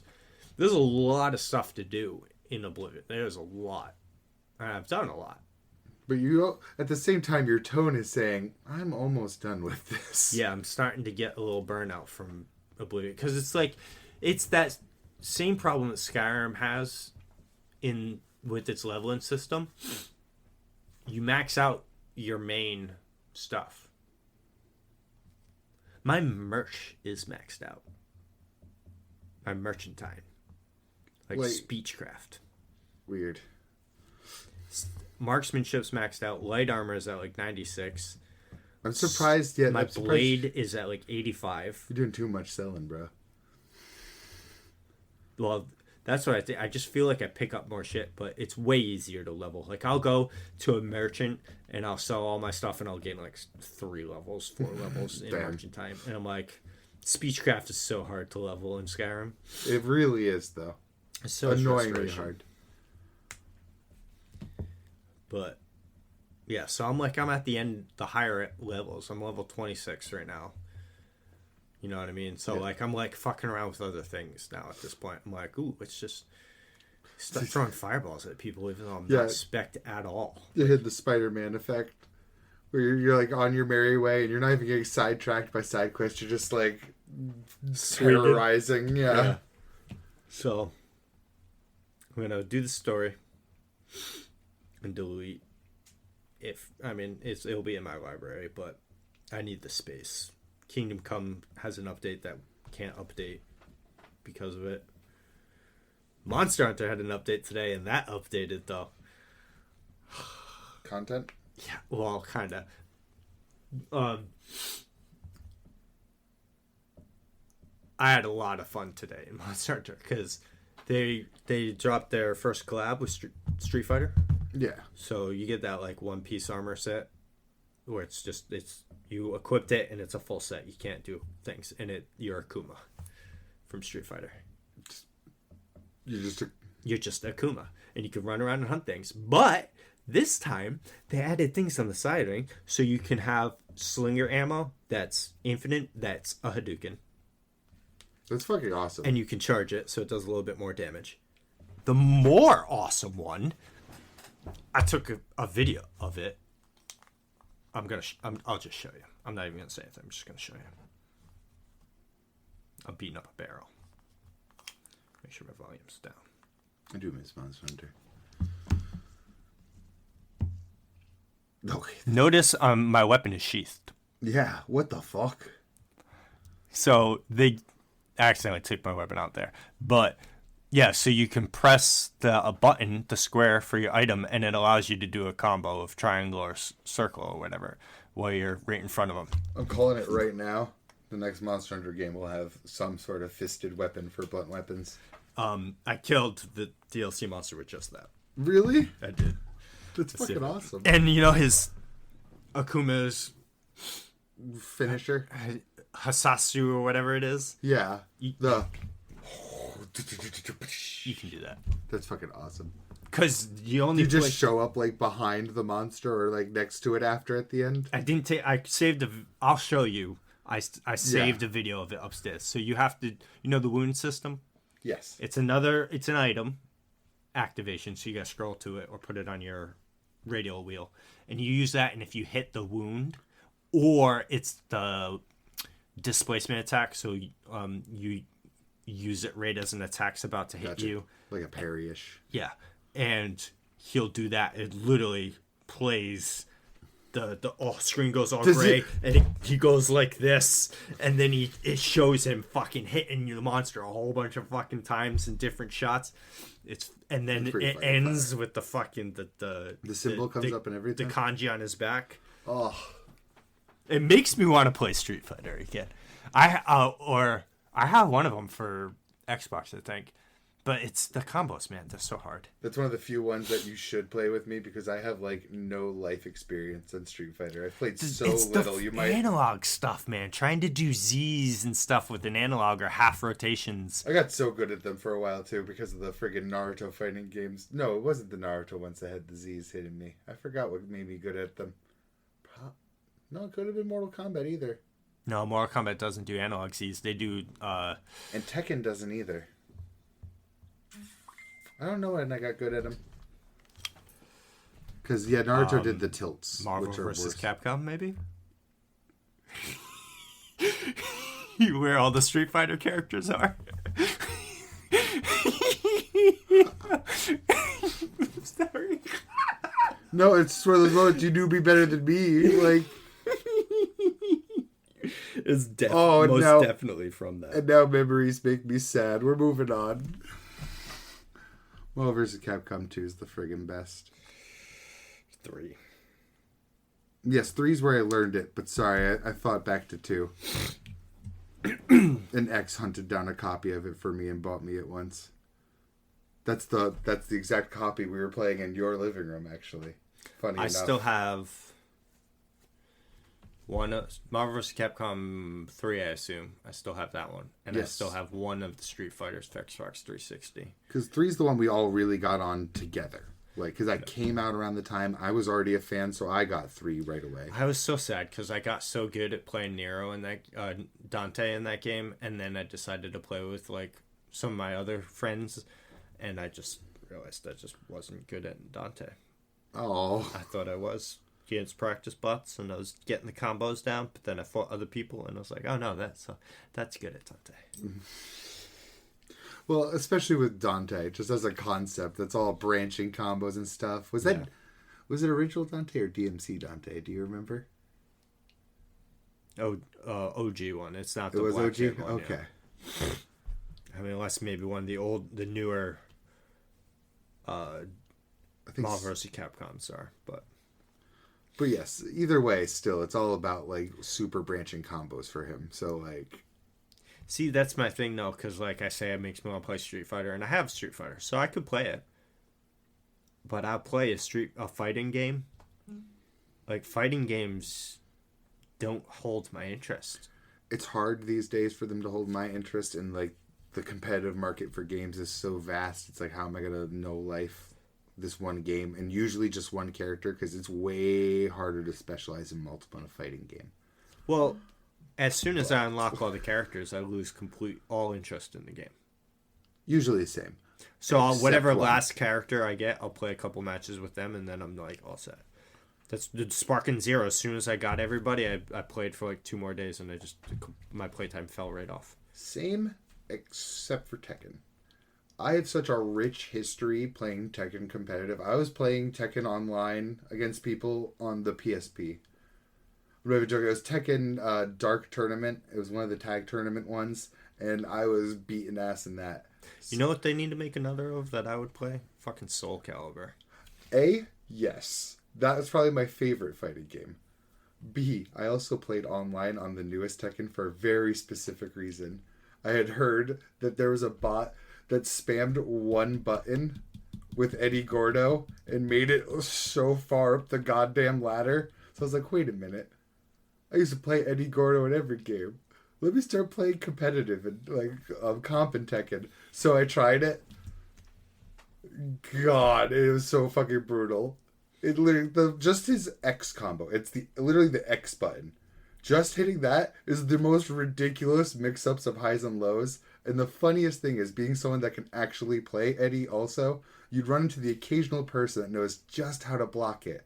But I know just how to switch it up when they know how to block it. Nice. Oh, yes, that person crouch guarded. Now I need to hit directions in my combos. Motherfucker. I got really fucking far just off of riding how broken Eddie is. My favorite fighting game is definitely Budokai 3, but special shout out Tatsunoko versus Capcom for the Wii. Yes. Super shout out. Fucking love that game. Oh god, favorite fighting game. Well, I thought you said it was just now. You just said it was. Well, it's for a series. Because what would I go back to? The PSP Tekken for that, or the newest Tekken for that? Right. Bloody Roar is cool. Sorry, I wanted to throw up that I completely forgot about Bloody Roar. Bloody Roar is more than cool. It is, yeah. I got one of them right here. Yes, Bloody Roar 4, baby. Oh, I need the flashbacks. Oh yeah. Maybe not favorite. It should be aesthetically, but oh no, maybe favorite. No, I'd have to give it to Soul Calibur 2. 2 specifically. It was the one that had Link as a guest character for GameCube, Spawn as a guest character for Xbox, and Heihachi as a guest character for PlayStation. Absolute favorite, definitely Budokai 3, but I think that Deception and Deadly Alliance deserve mentions. Okay, I gotta stop fangirling Bloody Roar for one moment to say, yeah, Deception is fucking perfect. Isn't this the one with the crow dude? It is. He's on the front cover. Yeah, there is. I think this is probably my favorite Bloody Roar game in the series, too. Is that or Primal Fury, but I think that one. Bloody Roar 4, for listeners. We gotta play this together again. We do. I'm sure you'll beat my ass in it, but... I actually still remember how the health system works and everything. I don't. You don't lose health when you're in your animal form. Like, getting hit reduces your energy to stay in animal form, and then hitting them takes your actual health. I fucking love that game.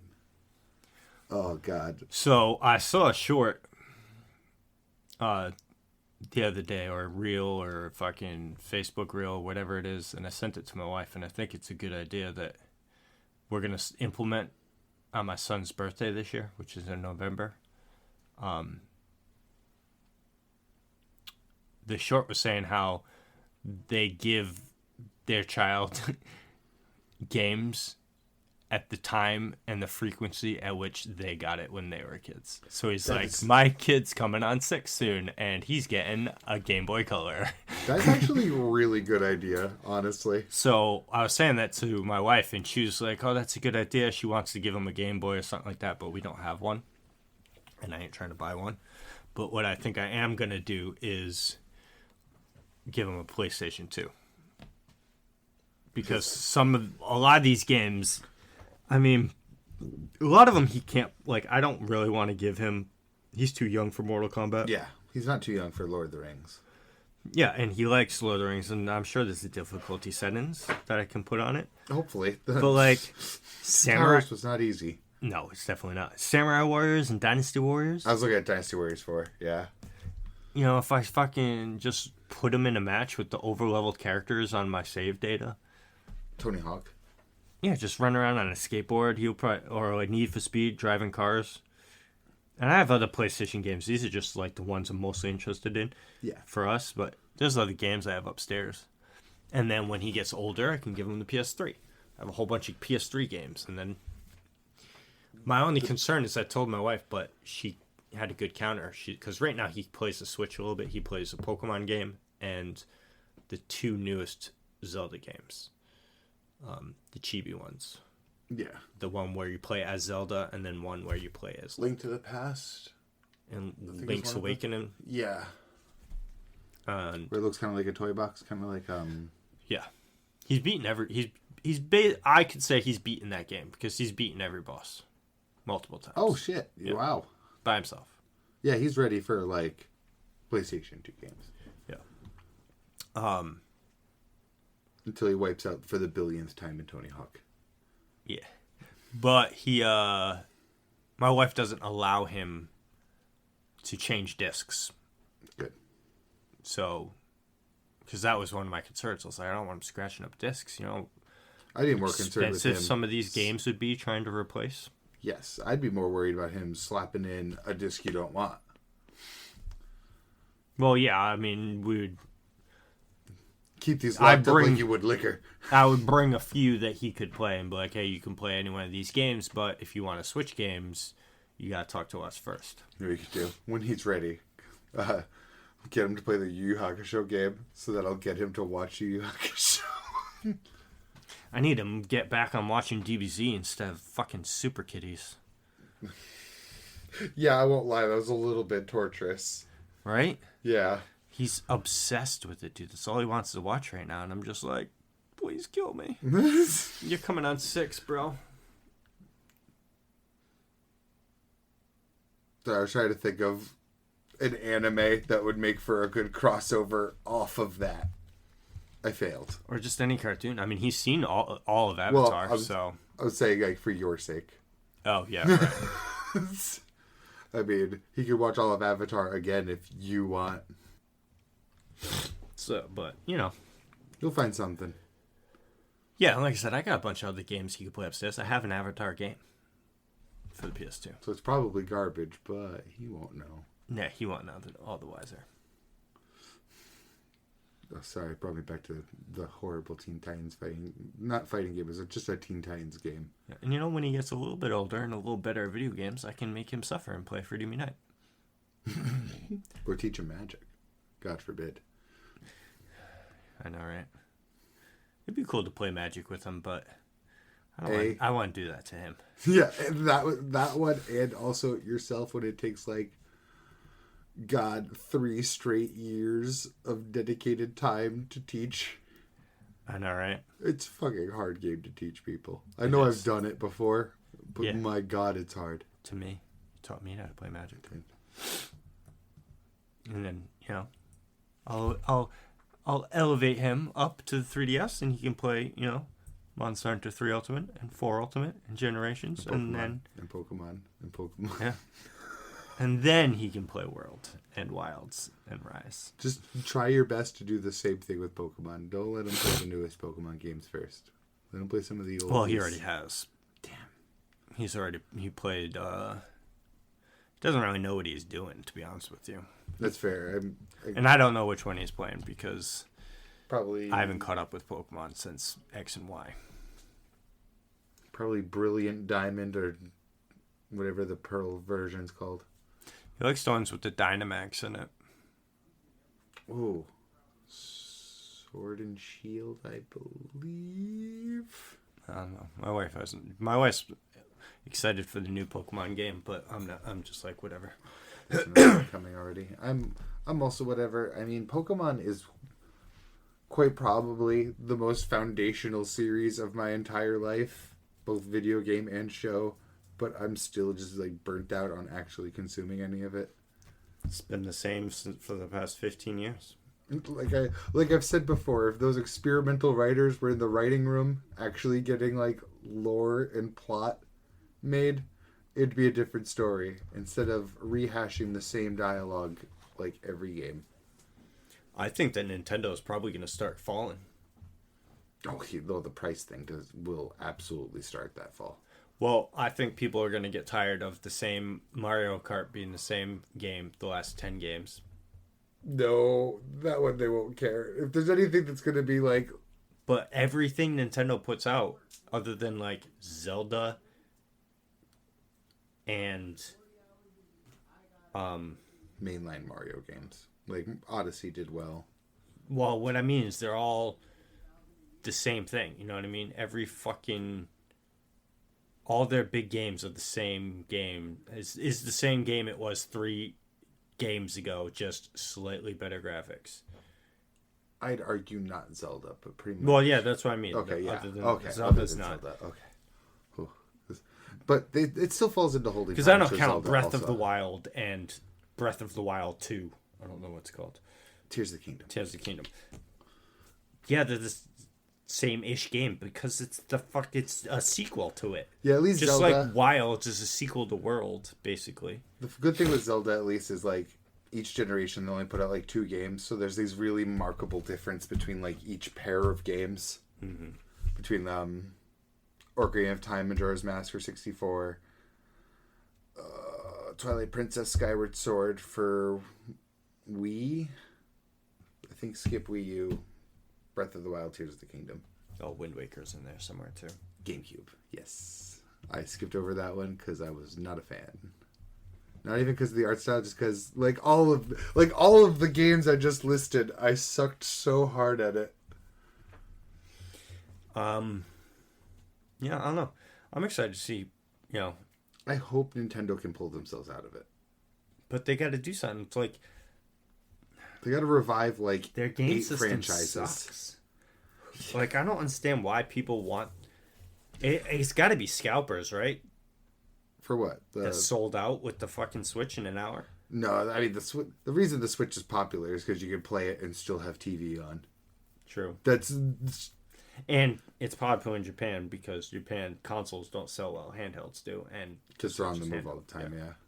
And because they actually respect each other in public. So. Well, yeah, only time will tell. But if there's anything I would refute is no one's gonna get tired of the same old Mario Kart. That's the only game that like that and Smash Brothers. No matter what the fuck they do, it will sell. Excuse me, kind of like Pokemon. Every Pokemon fan bitches when the new game comes out. But every Pokemon game smashes records. Yeah, everyone buys it still. So, and the new Pokemon game is gonna smash because right now, Pokemon's in this weird moment right now with like the trading card game is just on fire right now. Everybody's on that. It's because Pokemon's still the best. No matter what they do with the franchise, somehow, some way. Which sucks which is weird because nobody collects Pokemon cards to play Pokemon. No. I know people that collect it to collect it. I know people that collect it to sell it. Nobody collects Pokemon trading cards to play the Pokemon trading card game. No, and it's actually not that bad of a game, but no one does it still. And everyone tries to get in that sphere too, and it's like you just can't beat Pokemon, Magic, and Yu-Gi-Oh! It's true, and honestly, if you're not those 3, you're not making any money yes. as a trading card game. And Yu-Gi-Oh! Could suck my ass. I don't know how they continue to make money. But sorry, that's my Yu-Gi-Oh! Fucking PTSD right there. old school Yu-Gi-Oh! Was fucking like Gen 1. That's my jam. Before the power creep. Yeah, I mean, I was playing that shit in like middle school. I was bringing my deck to like. I was playing that shit in elementary school. Damn. My grade got it banned from fucking school because we were just bringing it into we were just taking over the school with Yu-Gi-Oh cards. Everything we did was Yu-Gi-Oh, and they were like, no more Yu-Gi-Oh cards allowed at school. I might have too. Sorry, sometimes my memory gets hazy. I definitely played Beyblade at my elementary school. Dude, and I had all of those kind of cards. That would be so much money today. We had them all. Mm-hmm. Me, my cousin, and this kid that used to live down the street from me when I was a kid. The 3 of us combined all of our best cards together to make a deck. And we were just undefeated. And now all those cards are banned. Well, now all those cards are probably worth a bunch of money because they're all classics. But we were in elementary school and we fucking didn't sleeve them, and we played with those dual disc on our arms, and we stuffed those cards in there. I can feel the card's pain. Yeah, I do want to buy a dual disc though. I thought I still had mine, but I don't. I'll And buy a dual disc when they can make holograms, and then I'll still no, shove Pokemon cards into I them just instead. I want it as, like I said, I want to put it on a shelf and like I have a dual disc right there. You know, Yeah, I fair. like shelf sitters, and that's a perfect shelf sitter for me. I also love shelf sitters. I won't lie, but that's what my Helgen helmet's for. Yeah, that thing's badass. That thing is fucking badass. But shall we wrap it there? Yeah, I'm cool with that. You know, a nice relaxing, chill sesh. Got to end on a Killzone jump scare. I know not many people remember Killzone. True. I only ever played it with you. I feel like that's a lot of people, because I was like the only one that was like that into it. Hey, it's alright. Everyone had their niche game that they loved that didn't take off as we cry. I have too many. I have like 3 games come to mind right there. You can't get me going. Custom fucking Robo. I don't even know what that is. It's a GameCube game. You own a little. It's almost like Mega Man. Like you own a little robot for a digital space. You go up and like fight people in the digital space. It's like overhead. Your 2 little robots jumping around an arena shooting weapons. And almost like Armored Core, you get to fully customize your dude with weapons you get along the way and shit. And it was a long ass fucking game. And that's just on the list of many Nintendo properties that'll probably never get rebooted. Yeah. Yeah. There's a bunch of old games that I want to play again. But then it's all like, then I gotta go dig out my old system. Or hunt down a copy. Well, again, like I said, every game that I've only ever traded in 2 games. I have a hard copy or have deleted on a system. So if I wanted to, maybe re-download it. When I was going through financial trouble, I sold my 2 favorite GameCube games. Custom Robo, F-Zero GX. I still continuously forget to go check if I have 99 Nights upstairs. Oh, sorry, that hit me in the belly. I don't think I do, but... My recursive nausea. For 99 Nights? Yeah, I mean, I played a very tiny... No. Wow, this is going to be really sad. I watched someone play 99 Nights. I didn't get to actually play it. That game is lit. The game's fire. I want to play it, but it's like $80 to buy it. My first JRPG is like 150. I've been hunting a copy of it. Not that I could play it. Skies of Arcadia Legends. It's a pirate fantasy. Sky Pirates, specifically. Badass. What system? Fucking GameCube. GameCube got a lot of smack, but I hear you keep mentioning some good games for it. That's good fucking games. It just had the worst Mario Kart in Mario Kart history, so that doesn't help it. But it also has the But I mean, it's a GameCube. That thing could survive being thrown off the top of the Empire State Building. Oh yeah, I even had the fucking Game Boy attachment that goes on the bottom, where you can play Game Boy games on your big screen. You could beat someone to death with that thing, and then still play on their corpse. The controller, though. I mean, it's bad, but 64 was right before it. True, but it's the same, isn't it? It's the 64 controller, just bigger and bulkier, isn't it? Kinda, but the 64 controller was a Trident. I thought so was the GameCube. Nah, they did get it down to this, but they crammed in all of the same functionality into a smaller controller. They're both horrible, to be honest. They're both absolutely terrible. Oh, yeah, it's this fucking hideous thing. The fucking... Terrible. That C-stick, the yellow C-stick. Yeah. Terrible. But now look up the 64 controller for memory's sake. That thing will never not leave my mind. I don't know how they expected you to hold the fucking thing. Like, why did you put one here with a Z button on the back in the middle prong? You literally have to switch handholds on this fucking controller. Greatest system, worst controller. It's true. I never owned a 64. I just had assumed you did. I'm Nope. so sorry I assumed. All my friends had one, so I played the shit out of it at friends' houses, but I never had one. My first system was a PS2. I overhyped the 64. No, I lied. I had a Sega Genesis. Oh shit, nice. I only played one of those over my friend's house. He had like a Sub-Zero game. I remember. I had a bunch of knockoff games I just don't remember, and I had a Sonic game. I remember that. Hey. It was given to us by. I think I told you the story. One of the hairdresser that cut everyone's hair, like our hairdresser. She used to have it in her back room for kids to play while she was doing parents' hairs, and she moved locations, so she gave it to my parents to give to us. Oh. And it was already in poor condition, so it's like I had it, but I only played it or had access to it for maybe like 2 months because like a controller broke or something, and I only had like 3 games for it anyway, and I never got any new games for it. So my first official game system that I owned was the PlayStation 2. Damn. I mean, I will always overhype the 64, but to be honest, now that we've listed out all these dope-ass GameCube games, it's not better than GameCube. Even if that'd be a cardinal sin for me to say. I'd have to look up a game list. And you'll be shocked at how ugly those polygonal like models look. Oh, no, I mean just like what games are on it, you know what I mean? Oh, yeah, to really compare. Yeah. Because Pokemon Stadium can't carry an entire console. I mean, I had more than just Pokemon Stadium I liked. I had a fighting game I liked on there and all that. But then I look back. Which one's Stadium? Is that the fighting game one? Or is there Pokemon Coliseum? There is Coliseum. Stadium was the one that had mini games, and you could literally just go pick all of your Pokemon and have a Pokemon battle with someone else with like 6 Pokemon.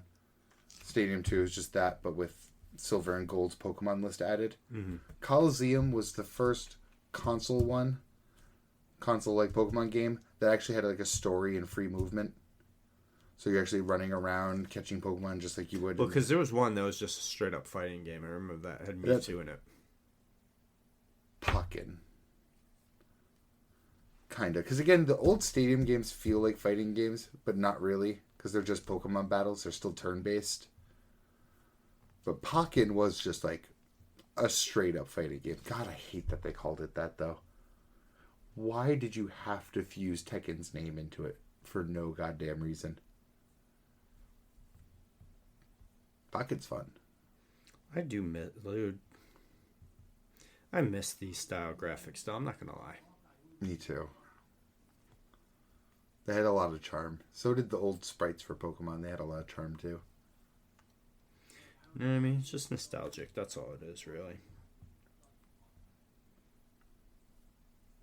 I don't know. I remember playing one of these games, but again, last Pokemon game I played was X and Y, and it's probably be the last Pokemon game I do play is X and Y. Such a fucking banger. X and Y and the Sapphire remake. Oh, no, I lied. I did play that because the one with Groudon and...